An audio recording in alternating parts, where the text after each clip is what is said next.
Assalamualaikum warahmatullahi wabarakatuh. Perkenalkan, nama saya Melania dengan NPM 4118021845. Di sini saya akan menjelaskan tentang siklus hidup produk.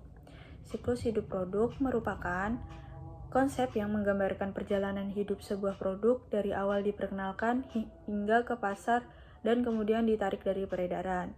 Konsep ini sangat penting bagi bisnis untuk memahami bagaimana produk mereka berkembang dan membuat keputusan strategis mengenai pemasaran, harga, dan pengembangan produk.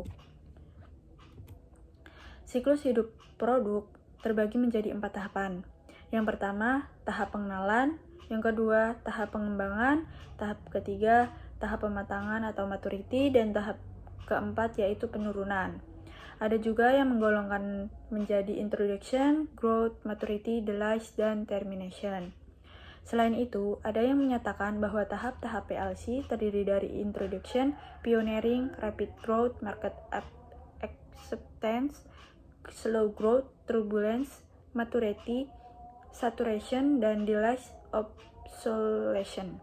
Tahap siklus hidup produk atau produk life cycle yaitu sebagai berikut. Terdapat grafiknya, yaitu yang pertama introduction, growth, maturity, demise. Kemudian tahapan dari 4 siklus hidup produk itu yang pertama tahap perkenalan. Tahap perkenalan ini merupakan pertama kali produk itu diperkenalkan di pasar.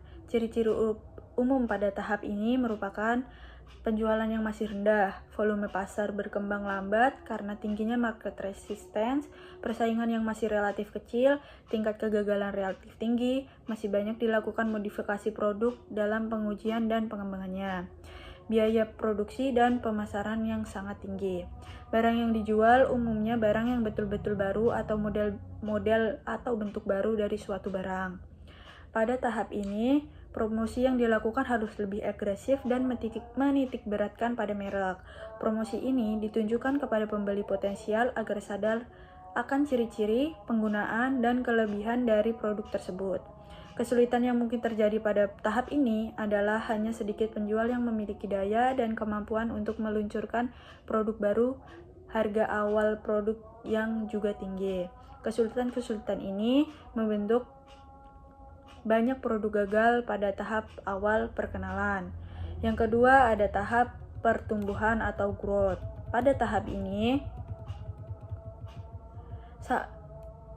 ini suatu periode penerimaan pasar yang cepat dan peningkatan laba yang besar. Pada tahap ini juga kurva penjualan dan kurva laba semakin meningkat. Meskipun begitu, tahap ini merupakan tahap kritis.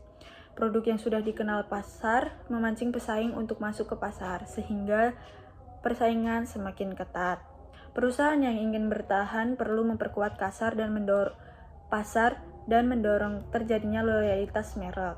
Cara yang umum dilakukan adalah memperluas dan meningkatkan distribusi.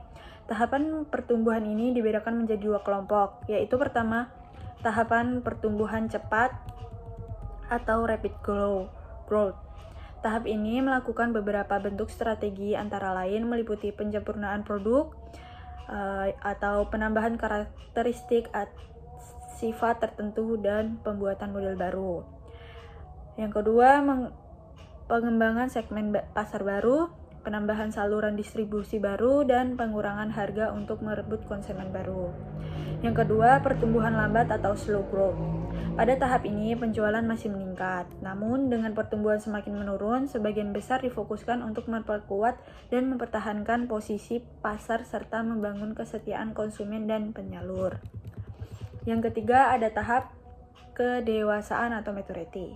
Pada tahap kedewasaan ini, satu periode penurunan dalam pertumbuhan penjualan karena produk yaitu telah diterima oleh sebagian besar pembeli potensial. Tahap ini ditandai dengan tercapainya titik tertinggi dalam penjualan dan biasanya merupakan tahap terlama dalam produk life cycle.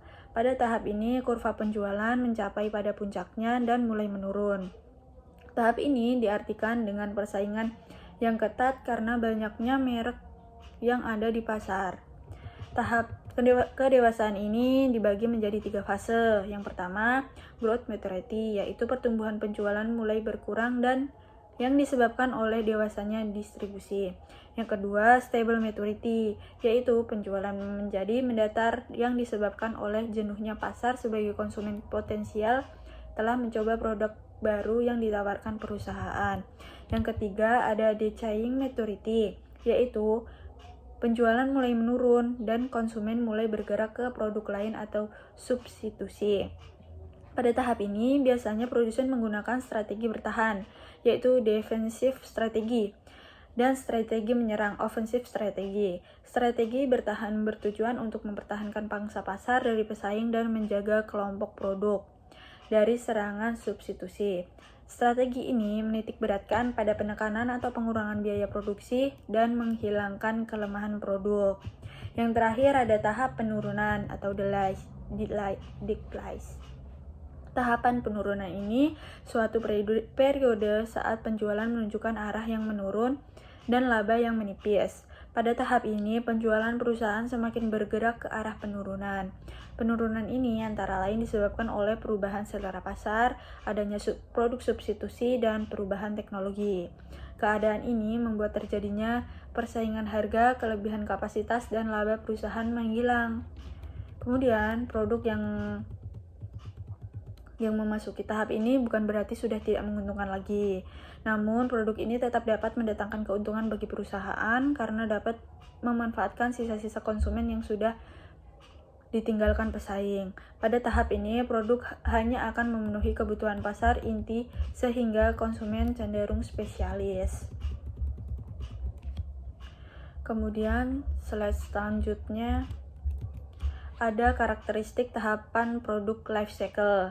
Pada setiap tahapan dalam daur hidup produk memiliki karakteristik tersendiri, yaitu yang pertama pada tahap perkenalan, penjualan rendah, biaya per pelanggan tinggi, laba negatif, pelanggan inventor, dan pesaing sedikit. Yang kedua, pada tahap pertumbuhan, penjualan meningkat dengan cepat, biaya rata-rata per pelanggan, laba meningkat, pelanggan pemakai awal, dan pesaing jumlah bertambah.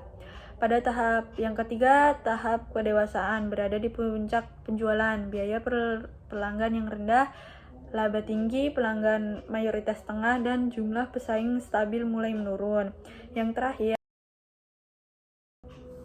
terakhir, pada tahap penurunan terjadi penurunan penjualan, biaya per pelanggan rendah, laba menurun, dan pelanggan pemakai terlambat serta pesaing jumlahnya menurun. Selanjutnya, strategi pemasaran setiap tahap produk life cycle. Yang pertama, pada tahap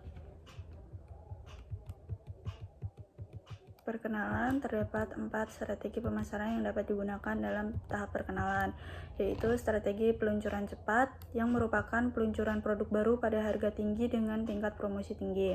Perusahaan memperkenalkan harga tinggi untuk memperoleh laba per unit yang setinggi mungkin, biaya promosi yang tidak tinggi untuk meyakinkan pasar tentang manfaat produk walaupun harganya mahal. Promosi yang tinggi ini juga dapat mempercepat penetrasi pasar, hingga strategi ini dapat diterima dengan asumsi sebagian besar pasar potensial tidak menyadari produk itu. Konsumen telah sadar akan produk dan dapat membayar harga yang diminta, dan kemudian perusahaan menghadapi persaingan potensial dan bermaksud membangun preferensi merek. Yang kedua, strategi peluncuran lambat. Strategi ini bisa diterima dengan asumsi ukuran pasar terbatas. Sebagian besar pasar sadar akan produk itu, pembeli bersedia membayar dengan harga tinggi, dan persaingan potensial belum mengancam. Yang ketiga, ada strategi penetrasi cepat, yaitu strategi ini bisa diterima oleh pasar jika pasar tidak menyadari kehadiran produk. Sebagian besar pembeli peka terhadap harga, terdapat persaingan potensial yang kuat, dan biaya produksi per unit turun sejalan dengan skala produksi dan bertambahnya pengalaman manufaktur. Yang terakhir ada strategi penetrasi lambat, yaitu perusahaan percaya permintaan pasar sangat peka terhadap harga tetapi kurang peka terhadap promosi. Strategi ini masuk akal bila pasar besar dan pasar sangat sadar akan produk, pasar peka terhadap harga, dan ada persaingan potensial. Yang kedua, tahap pertumbuhan. Strategi pada pemasaran yang dapat digunakan pada tahap ini perusahaan yaitu dengan perusahaan meningkatkan kualitas produk serta menambahkan keistimewaan produk baru dan gaya yang lebih menarik. Perusahaan menambahkan model-model baru dan produk-produk penyerta yaitu produk-produk dengan berbagai ukuran, rasa, dan sebagainya yang melindungi produk utama. Perusahaan memasuki segmen pasar baru, perusahaan meningkatkan cakupan distribusinya dan memasuki saluran distribusi baru. Perusahaan beralih dari iklan yang membuat orang menyadari produk ke iklan yang membuat orang memilih produk tersebut. Kemudian perusahaan menurunkan harga untuk menarik pembeli yang sensitif terhadap harga di lapisan berikutnya. Yang ketiga, pada tahap kedewasaan. Pada tahap kedewasaan ini, terdapat beberapa perusahaan yang meninggalkan produk mereka yang kurang kuat. Mereka memilih untuk mengkonsentrasikan sumber daya mereka pada produk yang lebih menguntungkan dan pada produk baru. Strategi pemasaran pada tahap ini adalah sebagai berikut. Yang pertama, modifikasi pasar. Perusahaan dapat mencoba memperluas pasar untuk mereknya yang mapan dengan mengatur dua faktor yang membentuk volume penjualan, yaitu yang pertama, jumlah pemakai merek dan tingkat pemakaian per pemakai. Perusahaan dapat mencoba memperluas jumlah pemakai merek dengan 3 cara, yaitu mengubah orang yang bukan pemakai memasuki segmen pasar baru dan memenangkan pelanggan pesaing. Volume pemakaian dapat juga ditingkatkan dengan meyakinkan pemakai merek sekarang untuk meningkatkan pemakaian tahunan merek tersebut. Dengan strategi penggunaan lebih sering, lebih banyak pemakaian pada saat penggunaan dan penggunaan baru dan lebih bervariasi. Modifikasi produk. Perusahaan dapat mendorong penjualan dengan memodifikasi karakteristik produk melalui yang pertama, peningkatan kualitas, yang kedua, peningkatan keistimewaan, yang ketiga, peningkatan gaya yang hal tersebut bertujuan untuk meningkatkan daya tarik estetis suatu produk agar lebih menarik perhatian konsumen. Modifikasi bauran pemasaran. Perusahaan dapat mencoba mendorong penjualan dengan memodifikasi berbagai elemen bauran pemasaran yang seperti memberikan potongan harga, membuka saluran distribusi yang lebih luas, menambahkan pengeluaran untuk iklan, meningkatkan promosi penjualan, dan meningkatkan pelayanan. Yang terakhir, pada tahap penurunan strategi pemasaran yang dapat dilakukan yaitu yang pertama, mengidentifikasi produk lemah, yang kedua menentukan strategi pemasaran yang harus segera dilakukan, dan yang terakhir keputusan penghentian. Selanjutnya, contoh dari siklus hidup produk yaitu saya mengambil contoh dari HP Nokia. Yang pertama itu pada tahap perkenalan itu dilakukan pada tahun 1980-an hingga 1990-an. Periode yang pertama yaitu pada tahun 1987 Nokia Mobira Citizen. Karakteristik dari handphone tersebut yaitu yang pertama adalah portable dengan penjualan rendah, harga yang sangat mahal. Kemudian target dari produk tersebut eksekutif dan profesional. Strategi yang digunakan yaitu fokus pada teknologi dan prestige. Yang kedua pada tahap pertumbuhan yaitu pada tahun 1990-an hingga 2000-an. Periode 1992 hingga 2005 yaitu era Nokia 1100, 3310, 6600. Karakteristik yang pada tahap pertumbuhan ini yaitu dominasi pasar global. Penjualannya meningkat drastis hingga pasar 40%. Inovasi yaitu SMS, kamera, ringtone, polyphonic. Strategi yang dilakukan yaitu connecting people dan ekspansi global. Yang ketiga, tahap kedewasaan yaitu pada tahun 2005 hingga 2010. Periode tahap ini yaitu Nokia N series yaitu smartphone awal. Karakteristik yaitu persaingan dengan BlackBerry. Yang ketiga pada tahap kedewasaan. Periode ini yaitu pada tahun 2005 hingga 2010. Periode tahap kedewasaan ini yaitu dengan Nokia N series smartphone awal. Karakteristik yaitu persaingan dengan BlackBerry dan iPhone. Penjualan stabil tapi mulai tertekan. Tantangan lambat adopsi touchscreen. Yang terakhir, strategi yaitu yang digunakan pada tahap ini diversifikasi produk, fokus enterprise. Yang terakhir, tahap penurunan yaitu pada tahun 2010 hingga 2014. Periode ini era iPhone dan Android. Karakteristik Nokia mulai kehilangan pasar drastis. Penjualan menurun hingga 50% dalam 3 tahun. Penyebab yaitu gagal beradaptasi dengan smartphone revolution. Dan akhir yaitu diakuisisi oleh Microsoft 2014, yaitu contoh dari siklus hidup produk. Sekian dari presentasi saya, kurang lebihnya saya mohon maaf. Atas perhatiannya saya ucapkan terima kasih. Assalamualaikum warahmatullahi wabarakatuh.